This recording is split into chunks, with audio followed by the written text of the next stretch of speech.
وإذ نثمن دعمهم للجهود التي يبذلها المغرب وللمسار التفاوضي على أساس مبادرة الحكم الذاتي، فإننا نطالب اليوم بموقف واضح من هذا النزاع. ففي الوقت الذي يؤكدون أن المغرب نموذج للتطور الديمقراطي وبلد فاعل في ضمان الأمن والاستقرار بالمنطقة وشريك في محاربة الإرهاب، فإنهم في المقابل يتعاملون بنوع من الغموض مع قضية وحدة ترابية. فدون تحميل المسؤولية للجزائر الطرف الرئيسي في هذا النزاع لن يكون هناك حل، وبدون منظور مسؤول للواقع الأمني المتوتر بالمنطقة لن يكون هناك استقرار.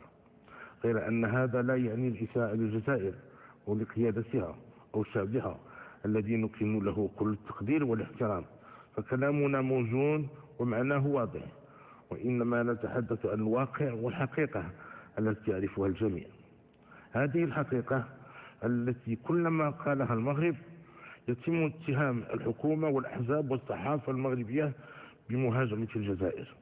وإذا كان المغرب ليس لديه لا بترول ولا غاز، بينما الطرف الآخر لديه ورقة خضراء يعتقد أنها تفتح له الطريق ضد الحق والمشروعية، فإن لدينا مبادئنا وعدالة قضيتنا، بل لدينا أكثر من ذلك حب المغاربة وتشبثهم بوطنهم.